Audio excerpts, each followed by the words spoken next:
I was honored to spend 2 days on Oprah. So I was on the main show, and then Oprah had something called the after show.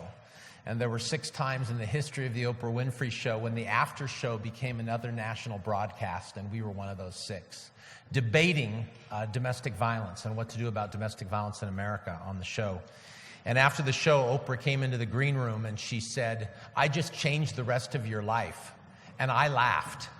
I mean, I didn't laugh at Oprah, I just laughed. And she said, "You didn't listen.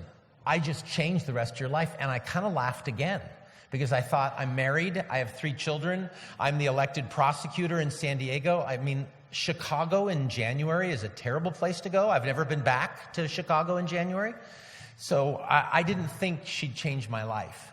But within 2 years of being on Oprah, we had site visitors from 77 countries come to the San Diego Family Justice Center. And we just a year ago had site visitors from Taiwan. I was on Oprah 15 years ago. We had site visitors from Taiwan, and when we said, "Where did you learn about the Family Justice Center?" they said, "On Oprah." And then the woman running the delegation said, "You look younger on television." It's like, I was younger. I was 15 years younger. I don't want to gloss over this. Do we have law enforcement in the room? Do we have law enforcement officers? So our domestic violence reports dropped 40%. That's 40% less times that an officer is going to someone's house. Our domestic violence homicides went down and our reports went down. Usually, reports have to go up for homicides to go down. But our homicides went down and our reports went down because when victims are safe and wrapped in services, they don't keep going back to their abuser. And when everybody's working together, the evidence gets better. And so we didn't have as many cases go to trial. Our trials went down 75% when we opened the Family Justice Center. And the challenge we have today in family justice centers is that prosecutors aren't co-locating like we did. Prosecutors are staying at the courthouse and saying, "We'll come over to the Family Justice Center when you need us." That is not a community. Prosecutors need to live in the center. I had 15 prosecutors that lived every day. They went to court, they came back to their offices at the center. They went to court, they came back. It mattered that the prosecutors were living with the police officers and the advocates and the social workers. That's why our homicides went down so much, and that's why our police reports went down so dramatically. And the movement continues. I'll take about just a few minutes here before we wrap up. The European Alliance is alive. If you haven't met Pascal Frank, Pascal, just stand up. So Pascal is an amazing leader in Belgium. If you haven't met her, she led the effort to open centers in Belgium.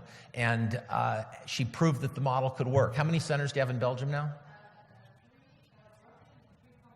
3 working and 3 in development. So she will be presenting today in a workshop at the European Alliance with Bert Groen, and Pascal Frank is now moving across both Eastern and Western Europe. And that's the book that Pascal and Davy Simmons wrote in Dutch, so if you speak Dutch, and it's also been translated into English, right? So that book is available, and now, of course, we're coming here. So the movement is moving. And without a doubt, the dreams in our country keep getting bigger and bigger. That was the original front porch of the San Diego Family Justice Center. That's the lobby of the Texas Family Justice Center. Now, it's Texas, and they think everything needs to be really big. So I understand. But that lobby in Texas allows them to host events for the whole community in the lobby of the Family Justice Center. They invite the public for special events to educate them about the work they're doing. This is the campus that they built. They said, "We're really proud of it because we're going to be the biggest in the whole United States." And then after they opened this center, which is an amazing facility, then Milwaukee came along, and Milwaukee is bigger than Texas. And so Texas then got very jealous, and Texas has now announced an expansion because they want to be bigger than Milwaukee. But the beauty about the Milwaukee Center is they built housing into it, and they have police officers and prosecutors, and their child advocacy center, their whole child maltreatment center, is co-located with the domestic violence and sexual assault services. They're all on the same campus. The newest center just opened. It's the largest now in the United States in Nashville, Tennessee. It's called the Nashville Family Safety Center, and it's almost 80,000 square feet. And that center is a child advocacy center, a sexual assault center, and a domestic violence center all together under one roof. I wanted to show you just a couple of examples of how the movement's evolving. This is Oklahoma City, Oklahoma, and this is a temporary facility that's 21,000 square feet. And in fact, they're now planning a campus of more than 100,000 square feet, a collaborative campus with multiple buildings. And they've even already got a drawing. Architects have already drawn their vision for their 100,000 square foot campus. The Tulsa Family Safety Center is now planning a center that's actually not, it says they're 100,000 square feet. It's actually going to be 180,000. So San Diego now, we're falling behind. We're falling behind the rest of the world. And you're already ahead of us, Mari. You're way ahead. So we're planning our new campus. So this is our new campus. It's going to be called H3. And our goal is to do child abuse, sexual assault, domestic violence, human trafficking all together on a collaborative campus. A couple of things that have been added to family justice centers now. We're doing more civil legal services than ever. We're building models, taking law students right when they graduate from law school and putting them in family justice centers because we need more lawyers. We need more civil attorneys providing human rights, immigration support, family law support. So we've added a model. The children's rooms have gotten more beautiful. Anaheim had Disneyland do their children's room. Disneyland. And they said our goal is that children will want to have their birthday parties at the Family Justice Center. And they now host hundreds of birthday parties for kids at the Family Justice Center in Orange County, California. Lots of them are doing computer learning programs. You'll hear from Stephen Murphy here. Stephen, raise your hand. Stephen's from the Alameda County Family Justice Center.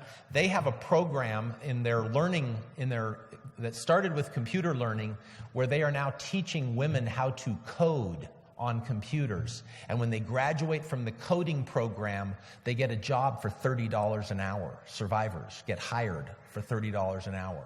That's real sustainability. That's real economic justice for survivors, is to have a job training program right there. We've started out, our goal was electronic video streaming between the courts and the Family Justice Center, so survivors didn't have to go to court. But now the new model that's developing is actually putting a courtroom in the Family Justice Center. So we actually have centers building their own courtrooms so that the judge will be in the Family Justice Center with the victims and the perpetrator will be somewhere else on video. So the victims will be where the judge is and the perpetrator will have to be somewhere else, streaming in by video, because then the victims will feel safer, and they do. When the judge is actually in the Family Justice Center with their court staff and the offender has to be somewhere else, then the survivor has all the support services wrapped around her in the center itself. Interview rooms are getting nicer and nicer and nicer all over the country, but we have a center in Montgomery County, Maryland, where they have 11 interview rooms, and they're all decorated differently depending on the mood of the survivor. There's a Mickey Mouse room.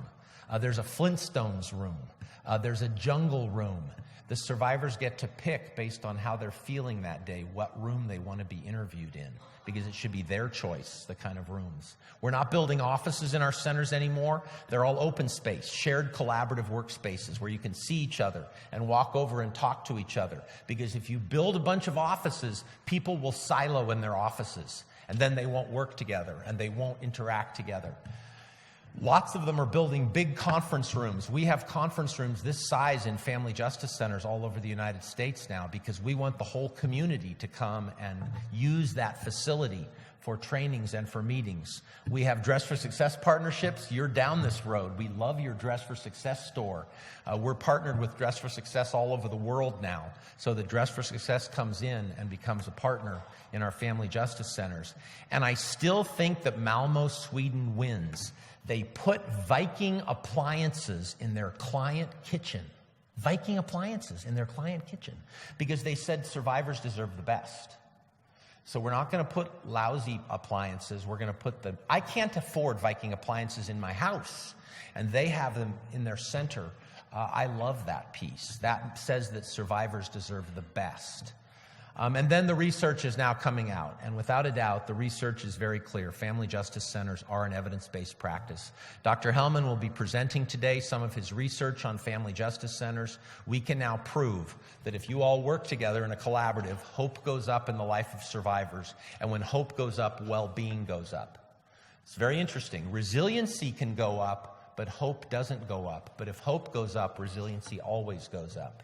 So we have a gift in Dr. Chan Hellman helping us do this research. And as Gail mentioned, we have lots of books now that aren't recreating the wheel. You can read Pascal and Bert's writings that they've done here in Europe. You can read our books as well.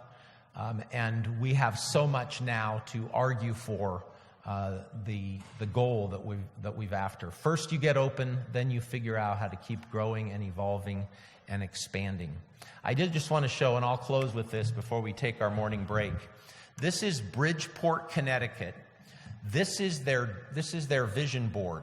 So we did the planning in Bridgeport with this community, and they started on the left side of the screen. They were an advocacy organization, voluntary organization, civil society organization, non-government, and they said, all we're doing really is advocacy and support for women and children, but we want to become a family justice center. We want to morph our model and add partners. So you can see what happened. This took 3 years. This was a 3-year vision. They started adding partners across the screen. So first they brought in law enforcement partners. And law enforcement didn't really want to be there, and the advocates weren't sure they wanted law enforcement there. But I will tell you, law enforcement officers do better work with victims when they work with social workers and advocates by their side. And you want law enforcement to be involved with victims because we still need the rule of law. There has to be laws. There has to be a consequence for violators and perpetrators and abusers. We can't just ignore the crime. So law enforcement plays an important role, but they do better work, and they're supported better when they work side by side with advocates and social workers. So first they added law enforcement, then they added the prosecutor's office. Today, that center, which is about 25,000 square feet, is all over on the right side of the screen. They just added their Dress for Success program. They just added a yoga studio and a wellness studio where they have yoga and mindfulness, and the professionals and the survivors do yoga together, because it shouldn't be the professionals up here and the survivors down here. So when they socialize together. Professionalism is important, but relationships are more important.